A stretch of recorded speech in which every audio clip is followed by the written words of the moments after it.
Hey, everybody. Welcome back to another episode of the Ruby Rogues podcast. This week on our panel, we have Dave Kimura. Hey, everyone. Valentino Stoll. Hey, now. I'm Charles Max Wood from Top End Devs. Check out rubydevsummit.com coming up soon.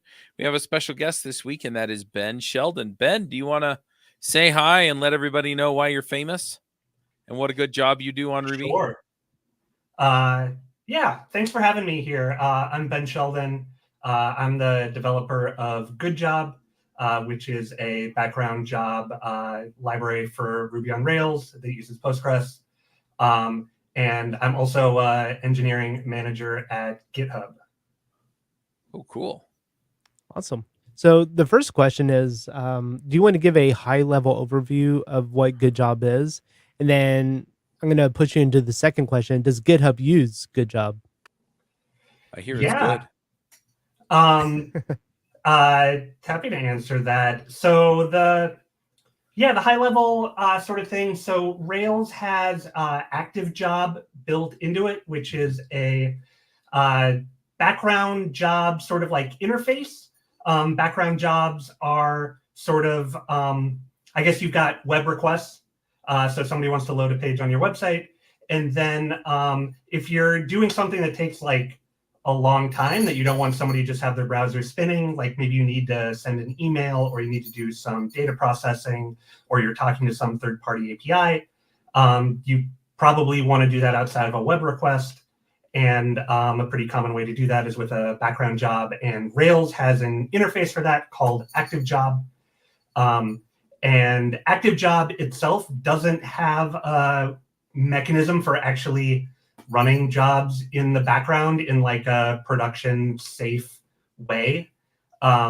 So there's a number of, this is me saying GoodJob as something comparative. So maybe you've heard of Sidekick or you've heard of Delayed Job or Rescue or QUE. GoodJob is just another one of those background job adapters. GoodJob is maybe a little unique that it's so new. Like GoodJob is only now, coming up on 4 years old, but all of the other background job systems were invented before active job became a thing. And so they have a lot of their own interfaces and infrastructure outside of Rails, like they can run outside of Rails, but GoodJob only works with Rails, only works with active job, and was sort of designed initially specifically like for the active job thing. And GoodJob uses Postgres as its data storage. It doesn't use Redis. It just uses your regular old relational database. It uses a couple of like Postgres specific features like listen, notify, which is like a pub sub thing. It uses advisory locks, which are a little different than like row level locking for update skip lock. But yeah, it's about 4 years old. I've been pretty much the main active developer of it. Hopefully that answers question number one. Question number two, do we use it at GitHub? Nope. The sort of predated GitHub. It actually involved a lot of stuff that I sort of like worked on at Code for America. We were using Delayed Job. And in a lot of my personal projects, I was using QUE. And so it was sort of what we were doing at Code for America was doing a lot of really interesting like Postgres hacking. And then like on my personal projects, Q used to have this really cool feature that you could run it inside of your web process, like your Puma process, which for me being cheap and wanting to run as much as possible on like my Heroku web dyno, that was like a really great feature that I didn't have to like run a separate worker dyno process and I could save some money. And then Q dropped that feature and it was something I really wanted. And so like that was something that I built into GoodJob was the ability that it could also sort of like run inside of the same process that was serving your web requests. Cool. So was that your main inspiration for creating GoodJob? And like main inspiration, definitely like I really like Q. Like I think Q had a lot of really nice like developer experience stuff. But I also want to say, like, I was greatly inspired by Delayed Job, though I think that also was largely that I felt like Delayed Job is just like bulletproof production, like experience.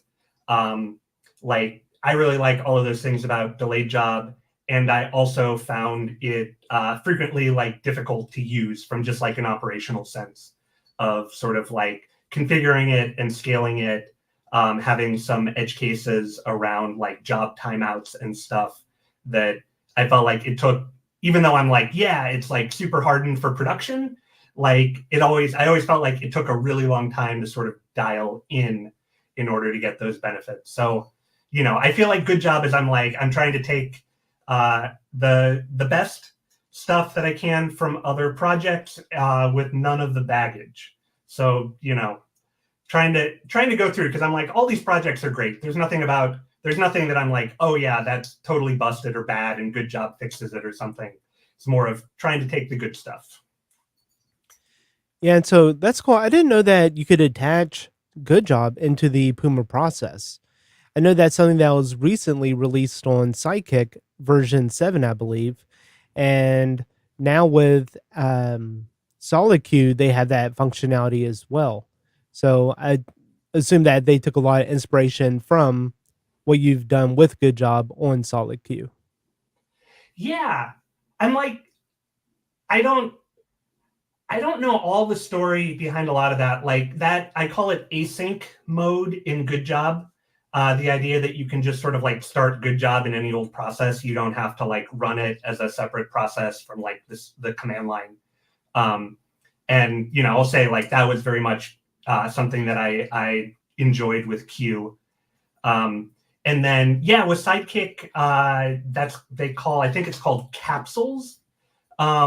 That was added in Sidekick, and I think that's great. I actually went back because I loved the name capsules so much. I went back and like refactored GoodJob. So now in GoodJob, the object that sort of contains all of the stuff that you'd run is a GoodJob capsule. So props to Mike Perham for having just really good naming on that. And then yeah, SolidQ also you can sort of start it up in a process. So SolidQ right now is a little different because it will always fork off another process. So even though like your main Puma process is sort of like the command and control for SolidQ, it runs in a forked subprocess. So it's gonna use a little more memory than with GoodJob. GoodJob is like only spins off some threads. It never forks. But I also made a pull request. Like I did a spike on SolidQ just to like see what it would look like to only be multi-threaded and not fork. So I'm going to spend a little more time contributing to that because, you know, the magic of open source. Yeah. So because SolidQ is so inspired by GoodJob, do you see yourself kind of like sunsetting your efforts and work on GoodJob and just adopting SolidQ? You know, my knee-jerk reaction, I was like, heck no. Like I definitely don't want to create any fear or FUD that GoodJob is going to go away. Like I'm totally committed to supporting it. I think That's awesome. it is like, I will say though, now I'm like, okay. And also, you know, it's complicated. Like the thing that I always wanted, like the reason I did GoodJob was largely because I was like, I think background jobs should be like easier to use and work better for like all these, you know, from my like super cheapo Heroku trying to streamline as much as possible to like larger and larger teams, that it was largely, it's like, okay, I want background jobs to be easier to use. And so I do think like there's some reality that's like, oh, if SolidQ gets built into Rails and a lot of those like, you know, many hands make light work with whatever sunlight, bugs are shallow or something. I'm just like, yeah, more people are going to be contributing to it. Like if background jobs are easy to use, like there's not necessarily a need for GoodJob anymore. Like I'm like, yeah, if everybody migrates off GoodJob and goes to SolidQ, then yeah, I'll probably not invest a whole lot of time in GoodJob, but I don't imagine that happening anytime soon. Yeah, just Yeah. from the initial looks of Mission Control, which is their solution for a front end UI to SolidQ, it seems to be just like it pales in comparison to what GoodJob offers on the front end side. Well, thank you. Yeah, I mean, like, I'm interested to see Mission Control. Like, I'm always interested to see like how Basecamp, writes Rails applications and like, pulls Ruby code together. I think just seeing their process is really fascinating. The level of just sort of like thought and polish that they put into stuff. Like, I enjoy reading good code, so like I'm excited to see Mission Control and that. I think with the GoodJob dashboard, and if you go to the GoodJob page on GitHub, there is like a link to a Heroku demo where you can just like click around in the dashboard. There's a live demo of it. But I think a lot of that just comes from my experience of being like Ruby on Rails, and like just like Bootstrap, having a fully baked design system makes it really easy to like build a fully fleshed out like dashboard with all sorts of drop downs. And like, I'm like, I don't know if I think we've got a modal even in there. But just like you can build a really nice administrative panel without a whole lot of effort. So, I'm excited. I'm excited about Mission Control, just to sort of see how it is. But I'm also like, this is the sort of thing like with GoodJob that I don't really feel like that if SolidQ and Mission Control all become huge successes and everybody's using them, like I don't have any regrets that I'm like, oh, I'm going to be like throwing away all of this effort or something. I'm just sort of like, yeah, now we just use this and we go about trying to build our apps, build our businesses, build the stuff we want to build. So I'm curious the distinction here. I just want to, set up expectations of like,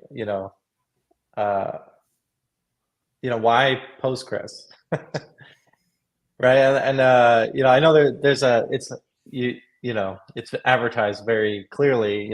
This is Postgres specific. Why did you end up choosing that? And is there going to be a continuous expectation that it's always going to be Postgres dependent?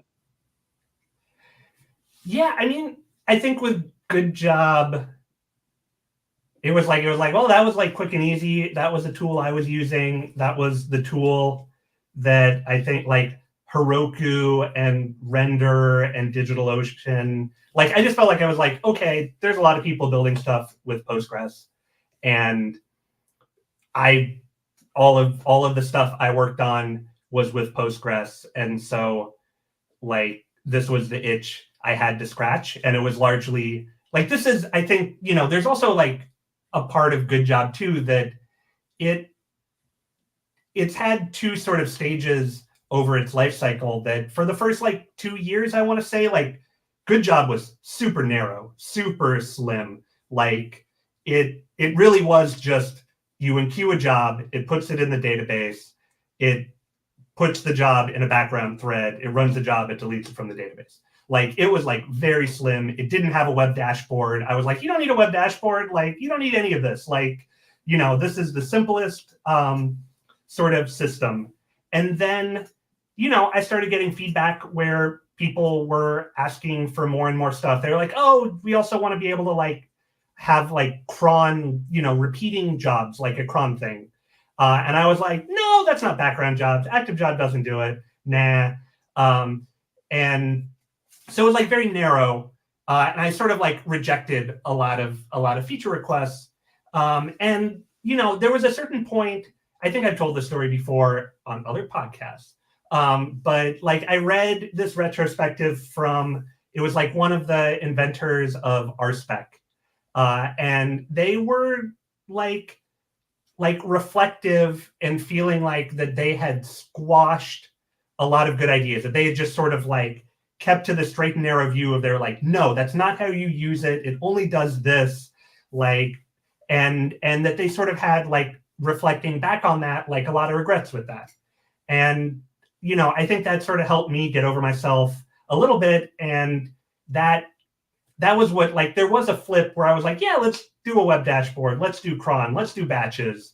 Like, let's add more knobs on here and configuration options to meet people where they are. And so, you know, I think on one hand, like, you know, early GoodJob, I was very much like, hey, I know Postgres. I know Postgres can do this. I use Postgres. Let's just go with Postgres. And then, like, you know, even today, I think the flip side of that, where I've still been when people are like, oh, can you make it work with some other database? I feel like I'm like, I don't, you know, GoodJob is still mostly me. Like, I get a lot of great community contributions, but it's mostly me. And I think thinking of my own capacity to support stuff, like, I've sort of, there's been like, I'm like, okay, what are the things that I feel comfortable maintaining? And there's some dimensions that I'm like, oh yeah, I can maintain batches and cron and this really lovely web dashboard. And those things bring me joy. And then I'm like, but adding MySQL or SQLite or Cockroach or, like, you know, what's the Cloudflare thing people have asked about? Like, so there's sort of all these other things. And I'm like, that doesn't bring me joy writing cross-platform SQL queries. Like, that sort of stuff doesn't make me want to get up in the morning and work on GoodJob.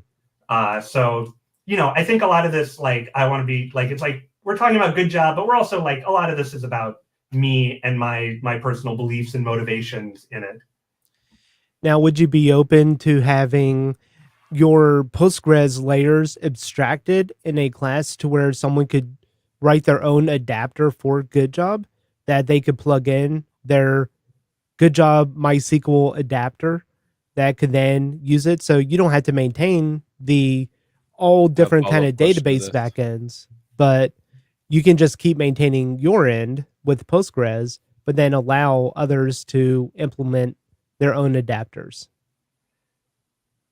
I think realistically that would be super difficult to do. That, you know, I think path dependency around Postgres, that there's a lot of like Postgres specific features that GoodJob uses. Yeah. And that it, like, you know, like accelerates development on GoodJob, makes it easier to deliver these features better, faster, stronger. And I think I am like, you're not the first person to ask that I'm like, oh, you know, the lowest common denominator of it, I think would be difficult. But I'll also say, like, I think these things evolve, because I definitely felt like in the early days when like GoodJob was very slim, that I was like, you know, why would I spend the time putting MySQL support into GoodJob when it's only like 200 lines of code? Go write your own MySQL adapter for ActiveJob. It's not that hard. Happy to help. But, you know, now that GoodJob does a lot more, it's like flipped a little on its head, though now it's more like the path dependency of it's like, oh yeah, that big thing would be really difficult to rewrite without this Postgres specific feature. Are there any? I wanted to just follow up on that really quickly, because it seems like, and maybe I haven't looked at the code for GoodJob, right? I just kind of looked at what it does. But it seems like a lot of these are built on Active Record, which abstracts away the details between Postgres and MySQL and SQLite and whatever other thing is out there. So what specifically are you doing that requires Postgres that's not, you know, that isn't compatible with the other databases? There's advisory locks, which is one thing. Those are very Postgres specific. Okay. There's like a bunch of raw SQL. I'm like, oh, the embarrassing stuff. that I think has some CTEs in it, common table expressions. Like I'm like, yeah, it uses active record, but it does drop down quite a bit to SQL that isn't just all of the cross-platform stuff. I think the other side too is like, it's not just the queries. There is stuff that I have learned as I've done more Postgres where it's like knowledge of how certain queries perform in Postgres and the behavior of it that I think are a little different on databases. And so like, I think that's the sort of thing that there's quite a lot of different behavior. And I'll just say like, analogously, when I've looked at this in SolidQ, like it has a semaphore model, which I think is like, I'm like, GoodJob doesn't have any of that. We have advisory locks. Those are Postgres. But it's the sort of stuff where it's like, I look at SolidQ and I'm like, whoa, that is super clever. That is super smart. And I'm like, I'm not that smart. I just use this thing that like Postgres offers for creating a queue-like structure. I gotcha. All right, what were you going to ask, Dave? I don't know. It's gone, but it's okay. But I will say that I've gone down the road of having to come up with some kind of cron task that would run every minute on an application. The idea was we don't want to burden someone from making too many API requests on their mobile devices. So it would queue up all of the jobs or the background jobs that need to run. And then every minute, the application would then check to see if there were anything that needs to occur, like API posts and stuff. And so it was a way that we could offer a immediate post where if they wanted to show up and make the API call immediately, doesn't need cron, or if they wanted to batch it. So a lot of people wanted to batch the jobs just to take some network load off, and that worked great. We used the whenever gem to run every minute, but what we ended up seeing happen was those jobs started executing initially in just like 2 seconds, super fast. Application grew to much higher proportions where it was having to do 50,000 jobs every minute that had gotten queued up. And it started taking longer and longer until we passed the threshold where the next cron task was queuing up and it was still trying to run the old one. So it was taking over a minute to run. And we found CPU spikes occurring and stuff because whenever had to load up the entire Rails application. So this is just if you're using cron tab or just, the normal bash cron to do it or the whenever gem, you have to be really careful in those situations because you could spend a lot of CPU cycles just executing these recurring jobs, loading up the entire Rails application into memory to execute them and stuff. So having that functionality built into the worker itself, I think is really critical for those kind of situations where a lot of reoccurring tasks are happening very often and or are really heavy hitting. So I'm glad to see that functionality, despite your initial push, is built into GoodJob. You saved me from looking dumb and asking, why don't you just let people use the whenever gem in a rake task? So thank you, Dave.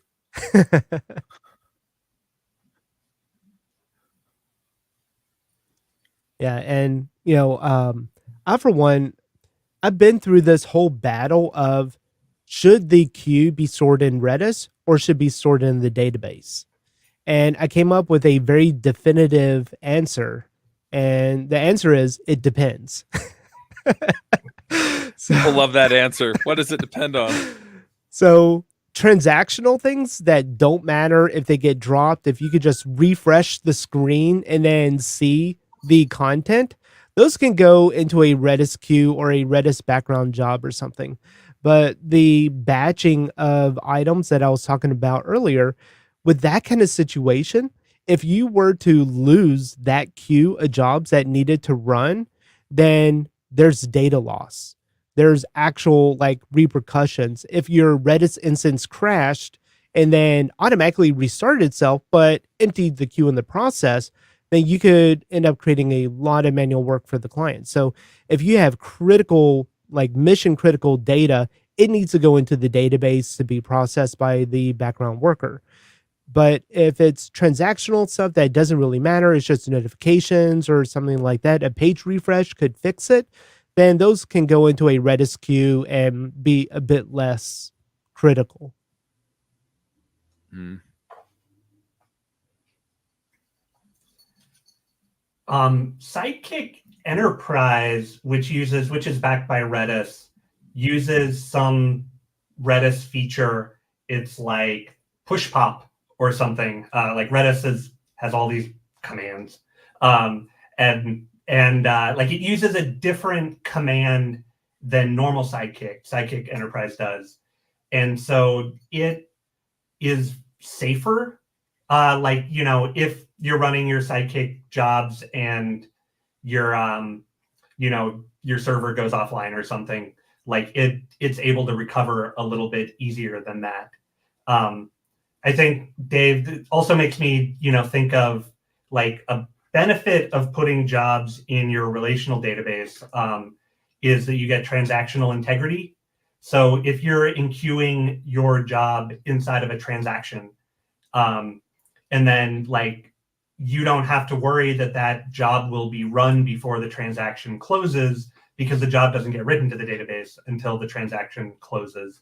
Because this is something like I know with when you're not using when you're using something else, and I'm like, most people are likely using something else. They're using Redis or like at GitHub we use like Kafka, that you don't have transactional integrity, and so you sort of have to like delay your job. Wow, that's an overloaded term. You have to wait to enqueue your job until the transaction has completed.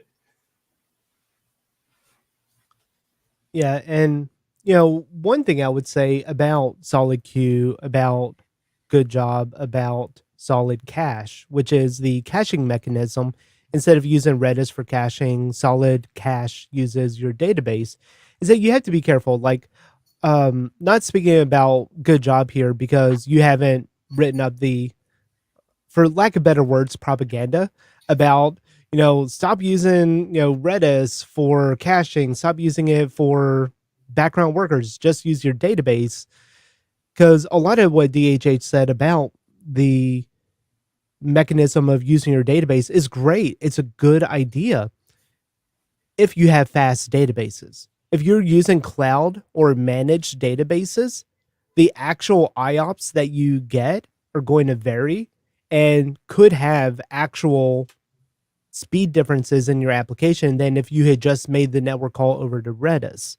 So you do have to be careful with it, because it's easy to buy a cheap database, especially on a hobby application or something, and get horrible performance because you've gone with a free tier Postgres or a very super cheap version that's only giving you, you know, 50 IOPS a second or something, and your actual load is much more than that.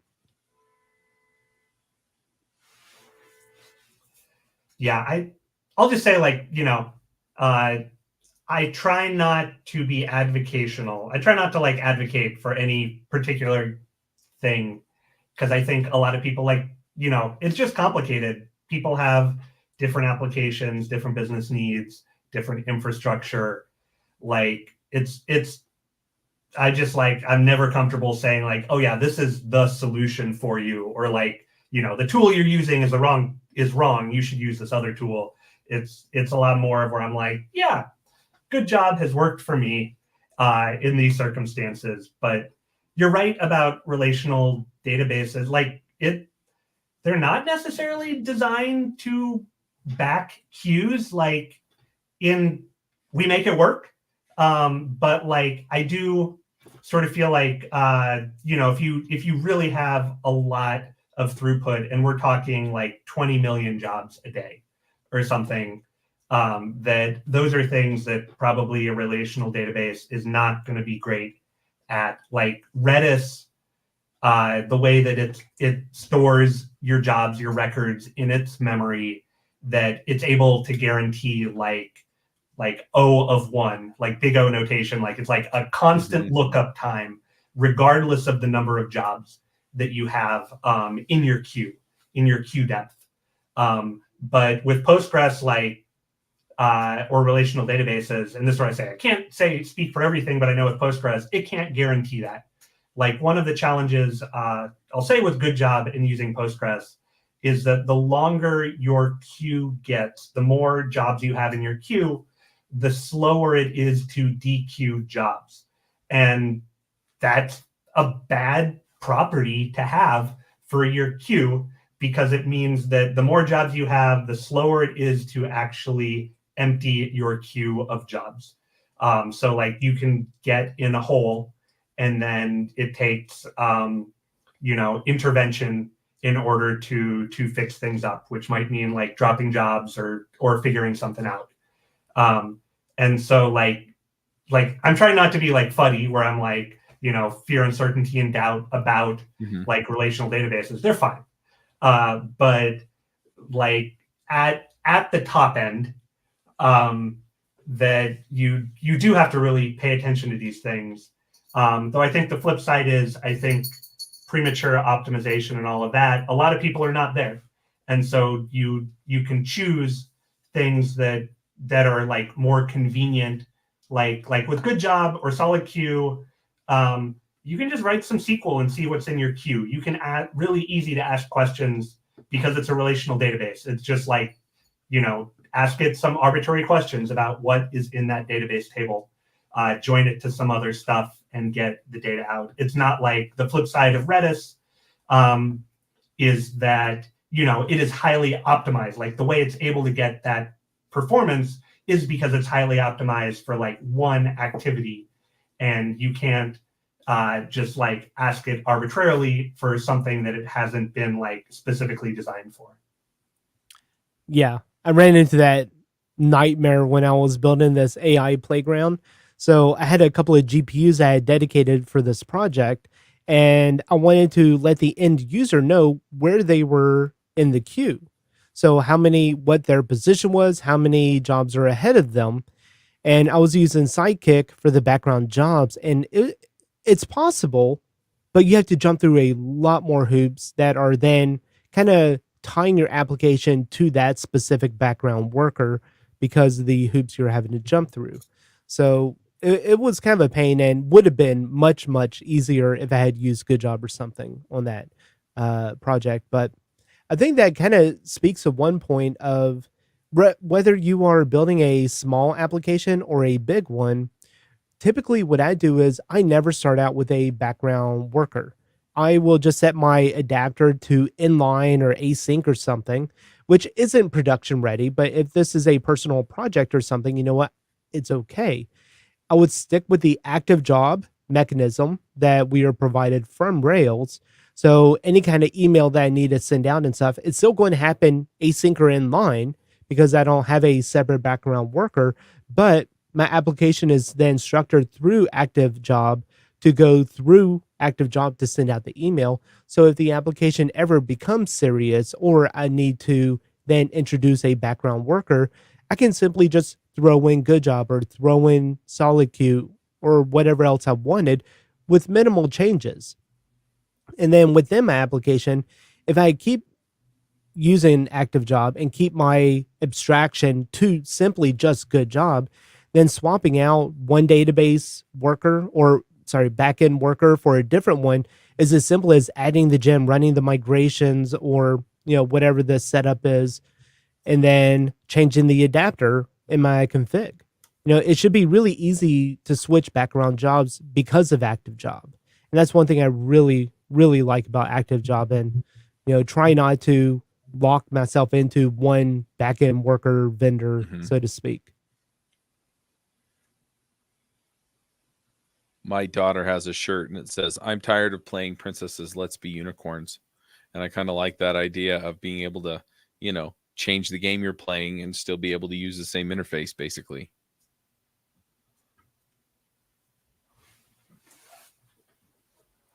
Or if you want to be Twilight Sparkle, you could be both a princess and unicorn. No, I'm just Oh, saying. now I really feel special.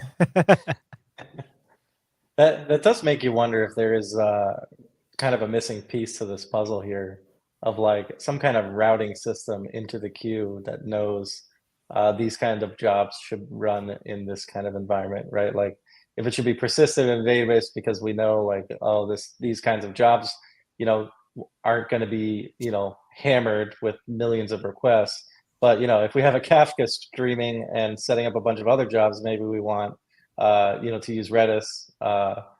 I feel like there's definitely a use case for, you know, the bigger players here where that's just missing. That's why we have all these various ways to do it. Have you noticed, Ben, like having like a need like that where your persistence layer isn't, you know, the Postgres is not keeping up with it and you wish you had both? Or how do you handle cases like that? You just don't use it. Yeah, I'm like, that sounds like a good problem to have. And I personally have not been graced with that kind of problem.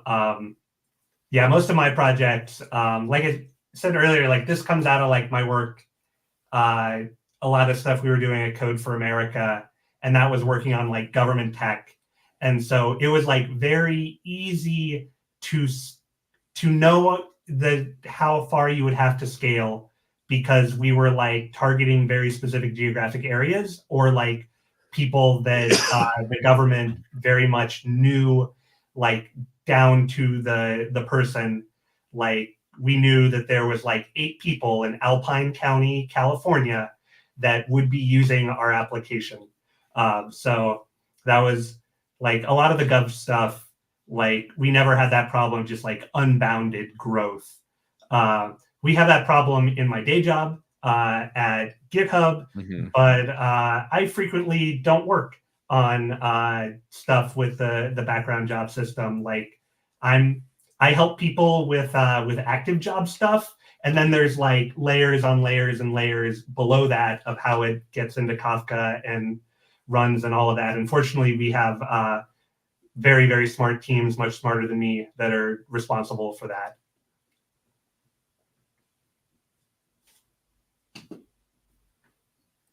I think the abstraction layer is so important. And that's one thing that has really disappointed me with action text. Sorry to switch gears there, is that it only supports tricks. Like there's really only one path, and that's tricks if you use action text.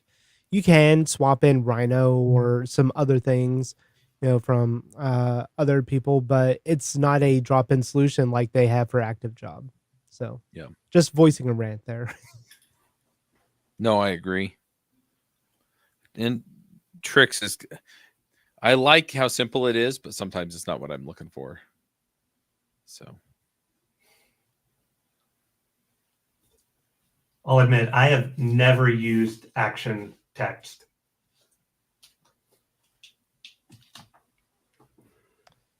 So I'm a little curious. Are there things that you're working on adding to GoodJob at this point, or is it mostly just complete and being maintained? Good question. I think I'm like, there is a lot. Like one of the things that I'm working towards is, like I mentioned, using advisory locks. That there's another way to build queues on relational databases that is using row level locking for update skip lock is usually the phrase you will hear or see.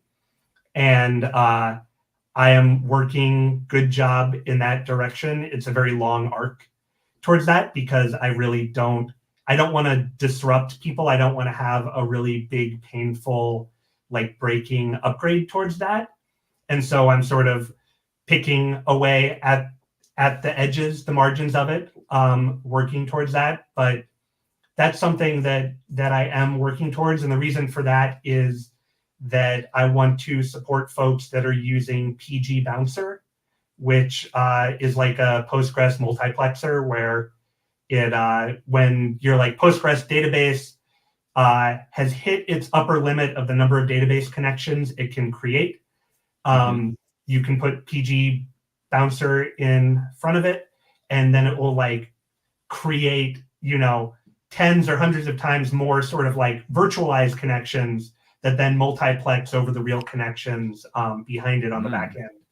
And that doesn't work with the kind of advisory locks that GoodJob currently uses. So that's a reason that I want to move towards that. Though I think this is also like a story of GoodJob's success, where when I originally launched GoodJob, I was like, if you have that kind of problem, don't use GoodJob.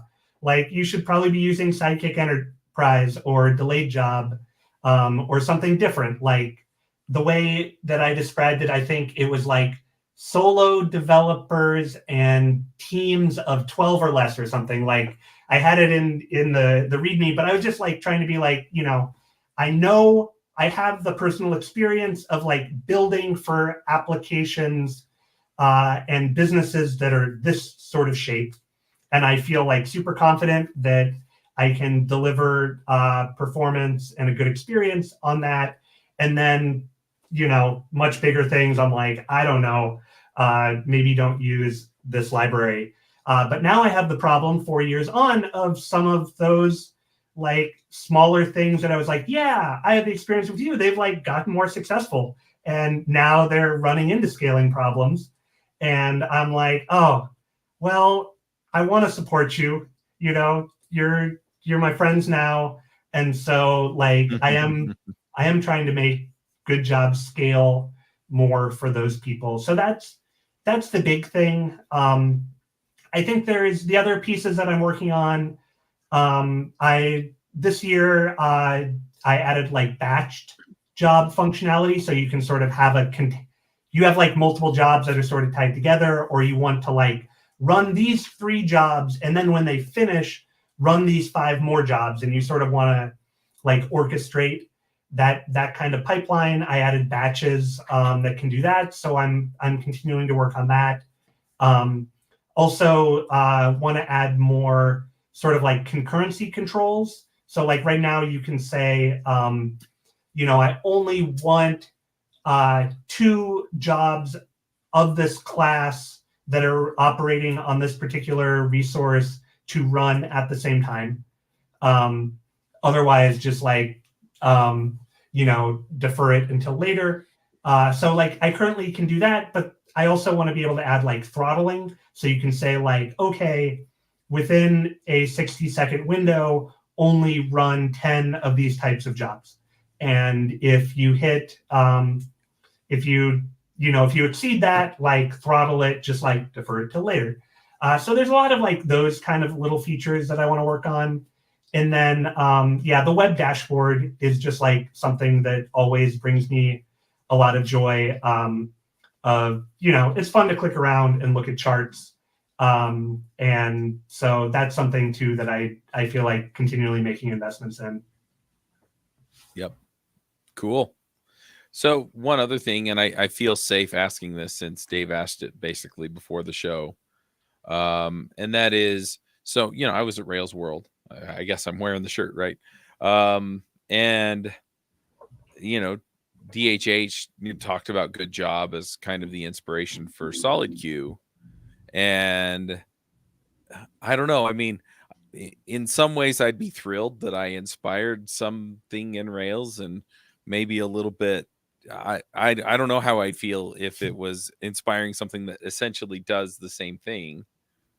So where are you at with the whole SolidQ thing being inspired by GoodJob? Yeah, I'm okay with it. Like I really do feel like I'm like, at the end of the day, I just want people to build cool applications. Mm-hmm. And I think there's a lot of benefits to having a first party like background job system like that's in Rails, because I think it's not a great experience that, you're like, great, Rails is supposed to be like the everything framework, whatever, the backpack for your desert island business or something. I think I saw that in a Rails keynote once. But then like, kind of like one of the first sort of valueless decisions you have to make is like choose your backend job system. And so like, if you just got rid of that choice and you were just like, yeah, here's the default, it's good, use that. I feel good about that. Like just if I just like pretend, like turn off the good job part of my brain and I'm just like, yeah, that makes Rails better, it makes Rails stronger. It was fun being at Rails World and seeing like a picture of my blog up there. Like my blog is island94.org, which like I feel like people are always like, oh, you're the good job guy. Like I didn't realize that was your blog, because like it's like a totally random name. So it was like cool seeing that up there. It was like the introductory blog post. It was like introducing GoodJob, like seeing that up on the stage at Rails World, and exciting to hear that it was something that they looked at for inspiration for code maybe. But yeah, I'm like, I have zero hard feelings about it, but I'm like, yeah, I've processed through this. Like, there was like, I don't want to say, probably just like grief that you're like, oh, my relationship with GoodJob is changing because of this. But now that I've worked through all of that, I'm like, yeah, it's a good thing. I'm curious, like, do you find yourself trying to find things from GoodJob that you could upstream right to SolidQ, or is that like not a task you want to do? Definitely doing that. Like I did open up a PR on SolidQ where I was like, here's a spike, I'm sorry. And I got some good feedback and I need to circle back on that. But I do plan on contributing, seriously to SolidQ. But I think, something that I have thought about, which is where I'm like, what does it mean to be a first party adapter for Rails, is that like, I have the benefit with GoodJob. Like I described, like I sort of went from being like very narrow, very constrained in how I thought about GoodJob's feature set to being like very expansive, like the more the merrier. Sure, let's try that. Let's make better mistakes tomorrow. Like, let's see what we learn. And like Rails development does not work that way. Like there are very smart core engineering team on Rails. Like I work with some of them and they are very deliberate, very intentional, because they know that if they introduce an interface into Rails, like they are going to be supporting that for the next several years. And there are going to be, tens of thousands of developers that are using it. And so they can't make decisions as lightly as I can in my own little gem over here in my own little repository. And so like, I do see that being something that's different about SolidQ. And like, I say all the good things where I'm like, many hands make light work, all bugs are shallow, like all of that. Like, I think SolidQ will be much stronger for being part of Rails, but it will also be like its stewardship as a project will be very different than what I'm able to do with GoodJob. So one question, this is coming more from me having tried out SolidQ. Have you seen in the logs when using SolidQ, when you have it attached through the Puma plugin, just the almost like the vomit of logs that it creates? Does GoodJob have that same kind of thing when you use the capsules? Yes. It like it is a little like, I'm like, they're architected very different. Like GoodJob is chatty with the database. Like it will poll like every 30 seconds, once a minute. Like it will poll for new jobs, but it also uses Postgres listen notify. So it's able to to do more like out of band pub sub, like a job was queued over here. Let's just tell the execution thread over there to run it. So it's a little different versus solid queue, where I think it only polls essentially. And so if you want your queue latency, like your queue latency will never be less than your poll rate. So if you're sending somebody a password reset email and you want them to wait as short as possible in order to get that email, like you need to poll like once a second for new jobs. And so it's going to show up. So yeah, it's very chatty. I think the other thing, sorry, I'm going to nerd out for a moment, that I really like about solid queue, like I mentioned, like relational databases are not the best at building a queue.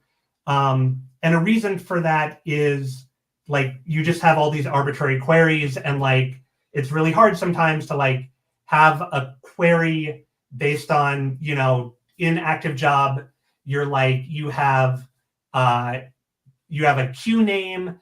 You can set like when you want the job to execute at some arbitrary point in time in the future. You can set a priority on it. So you have like all of these different dimensions, and then you're trying to write a query that has an index that Postgres can like go as quick as possible to the next executable job. And that's like really hard to design the proper query for it. And so one of the things that Solid Queue does that I think is super smart, and I'm just in awe of, is that it actually has two sort of separate queues. So like when you enqueue a job that's scheduled in the future, it doesn't put it into like the hot queue for jobs that are being executed. It puts it into like the scheduled queue. And then there's a separate poller for that queue that's polling it for like, okay, have we reached the point when the scheduled job should be put in the hot queue? And I'm like, oh, why didn't I think of that? That is an amazing like performance hack for how Postgres works. But then the flip side, like you mentioned, is like it just is super chatty, because now you have two different polling like processes going on. And so if it's using active record and active record is dumping query logs out, you're just going to see this waterfall of like select, select, select. Yeah. So what I found, Solid Queue calls those dispatchers, which is the scheduled jobs for later, and then workers for the things that are happening as they get loaded into the queue. The dispatchers poll every 1 second, but the workers poll 10 times a second. So when I added it in as a plugin, like there was just like log vomit all over my terminal. I'm like, I can't see my request that I actually made that trigger that job. Like there's just too much going on, which in a production, you know, like a one Heroku dyno or something, you know what, who cares? That's good enough. But in development, it's not realistic. Well, there's a feature request that, cause like, I think like change the logger or like silence the active record logger there. I am considering that, like I said, of as I'm slowly chipping away on my path towards 4 update skip lock, like silencing active record logs is something that I've been playing around with. I think the scary part of all of this is, like, you know, for me as a little old gem developer, I'm like, some developer is taking my code and putting it in their application, and then my code is like doing all sorts of stuff with the database. And like, I always worry that I'm like, I think I want you to be in charge of your application, and I want you to be aware of what's going on. And so like how to put you in control of the process, where I'm like, yeah, I think it should be maybe by default, you should get this log vomit. but there should be a really easy like configuration setting where you're just like, log everything and you equals false. And then that sort of like quiets it down. But yeah, I think that sort of design stuff is hard. Yeah, as a developer, I don't need to know when my background worker is checking for work. I just need to know when it's executing the work. So, I would almost default to silencing the logs of any kind of queries that it's looking for more work. But then if you need a more verbose mode, then you can enable that flag. Just my personal, as a developer perspective, not a, developer of the gym or, that functionality. What? Now I'm like, ooh, this sounds like user research. What else? What other, what other cuts? What are the paper cuts? What are the pin So tricks?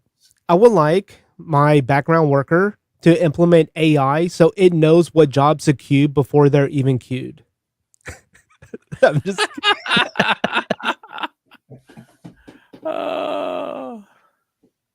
that's what AI is for, right? Oh, it's so funny.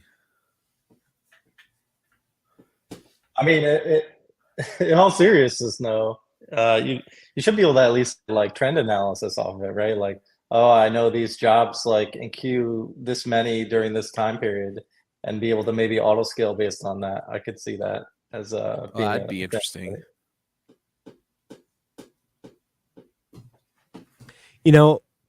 Darn it, I actually ran into this problem with my background worker. So I made the mistake of using MJML for transactional emails.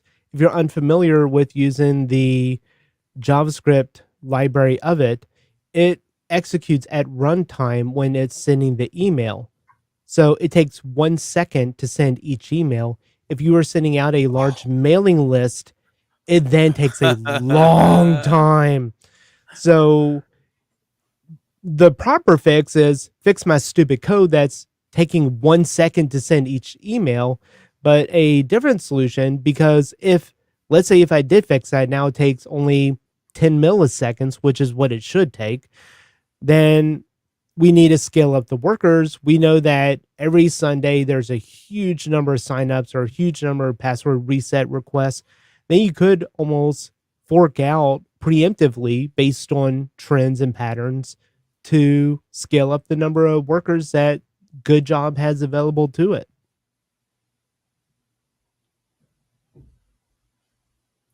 Yep. So I joke, but that would definitely be an interesting feature that sets it apart from anyone else.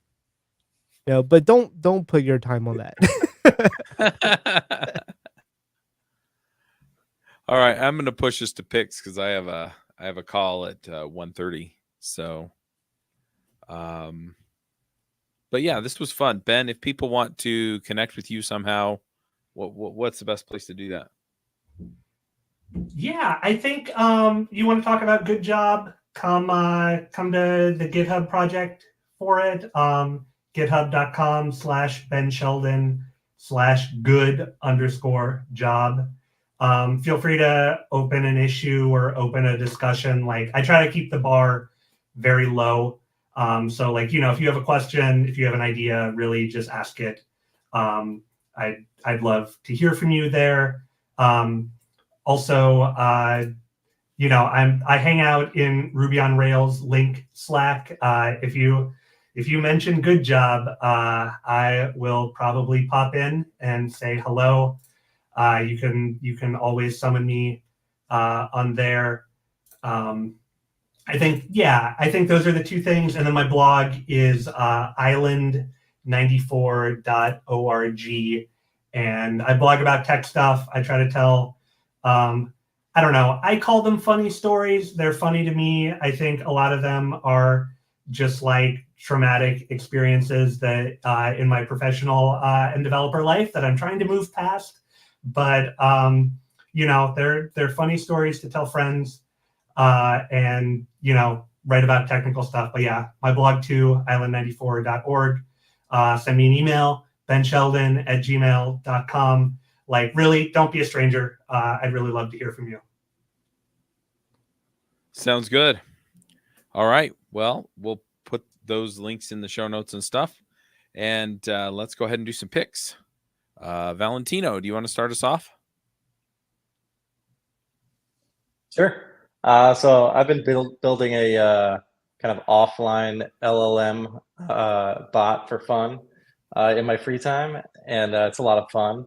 And I was down to the text-to-speech portion of it, where I wanted to speak back to me, like on a piece of hardware.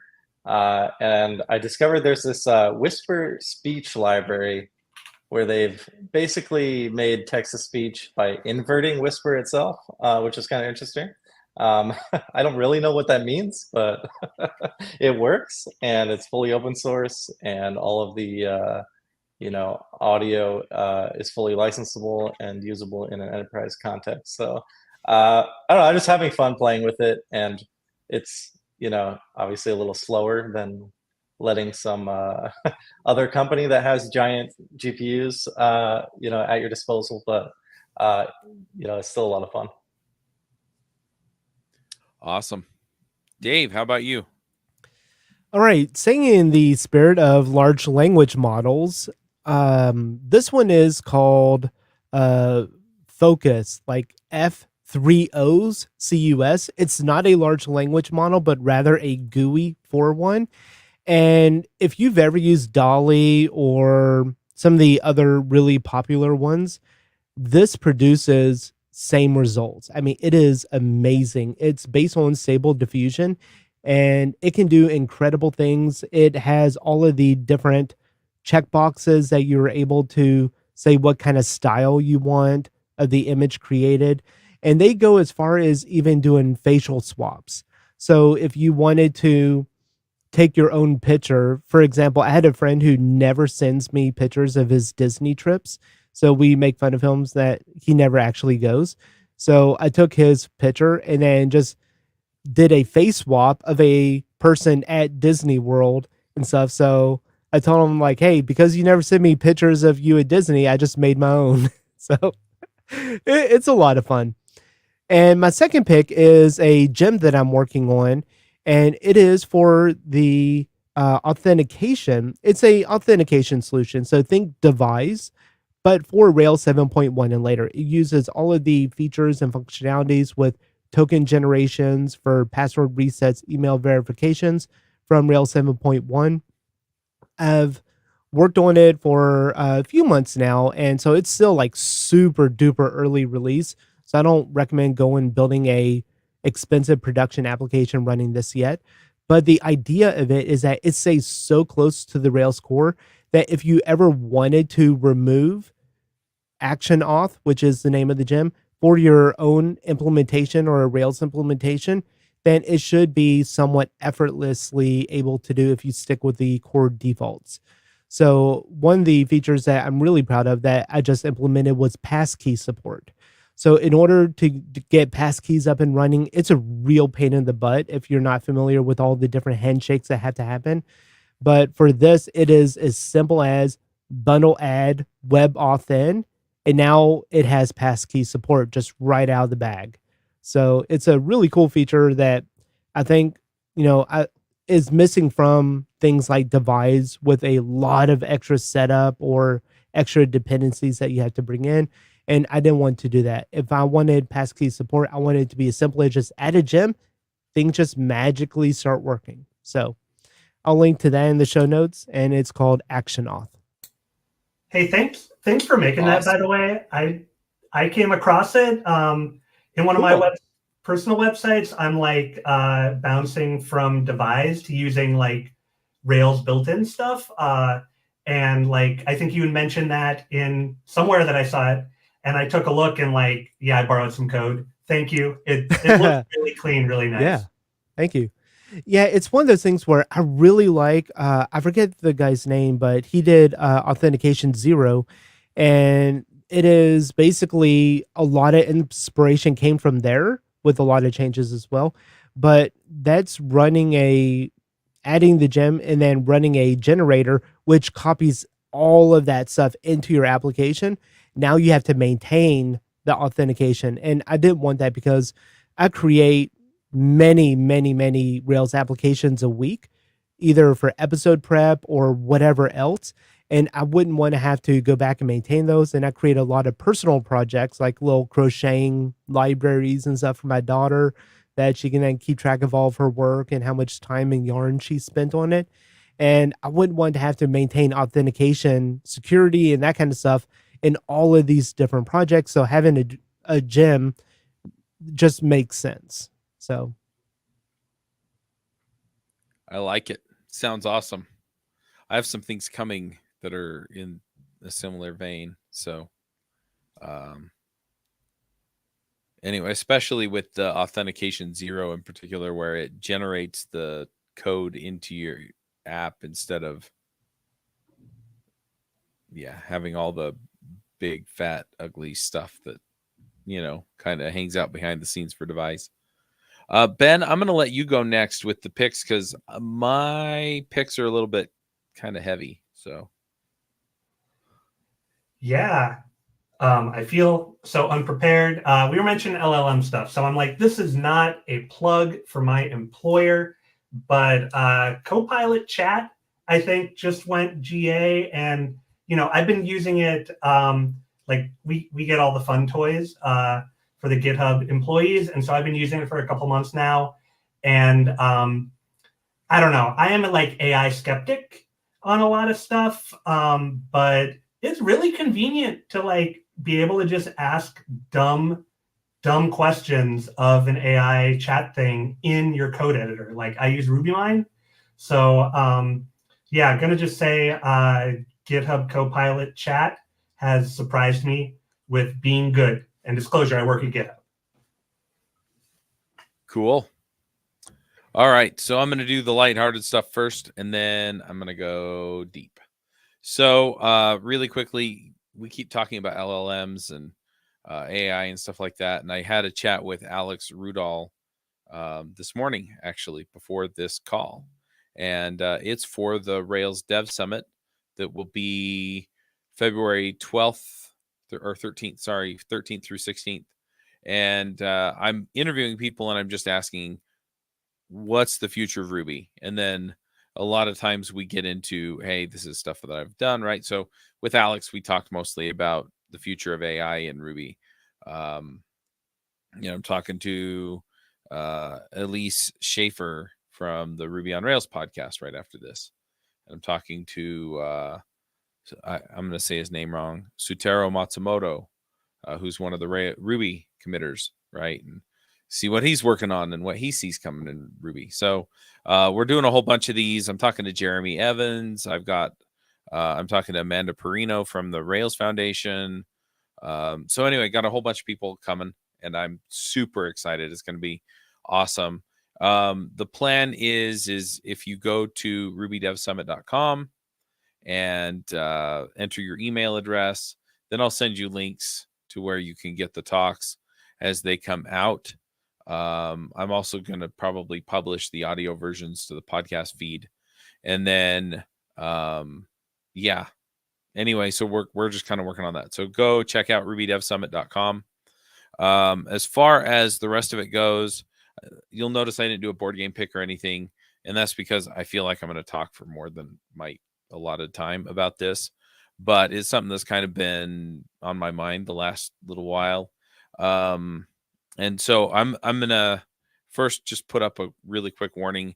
If my mentioning self-harm or suicide bothers you, then you probably just want to move on to the next episode in your feed. So right before Christmas, like the Tuesday before Christmas, my brother tried to kill himself. And, he bought himself a pistol. He tried to shoot himself in the head. He wound up shooting his eyes and he's blind now. But I'm not going to go into all the nitty gritty details, but I've been spending a lot of the last few weeks just supporting my mom and helping figure things out for him and, trying to figure out what we do. And it really got me thinking. There were a couple of other things that kind of went on through all of this that have kind of made me think that I should say something on the podcast. One is that he kind of was a loner, right? He didn't get out much socially. He had some other things going on. And if you find yourself kind of feeling, he told me that he felt stuck, that his life for the next 10 years was going to look a lot like the last year. And the last year wasn't great. And if you're feeling anything like this, if you're thinking about taking your own life, first of all, just realize that it does impact all the people around you. And second, go get help, right? Through all of this, I was super angry up until about a week and a half ago. And, I scheduled a therapy session. I went to the therapy session, but by then I had kind of worked through a lot of the emotional stuff. But, we all go to that dark place. And so, don't do it alone. Keep going back. See if you can find somebody that can really help you. I also had some really good friends that I play board games with every week. And, so when I showed up at their house, they're like, what's up? Right. And, and so we just chatted and played a card game for like 3 hours. And that really helped as well. Just knowing that there were people that were in my corner. They hadn't necessarily gone through the same things that I was going through, but just knowing that, they would hear me out and support me and things like that also really helped. And then one last thing that I want to bring up out of this. So A, go get help if you need it. 2, you don't have to do it alone. A2, sorry. The third point that I want to make is,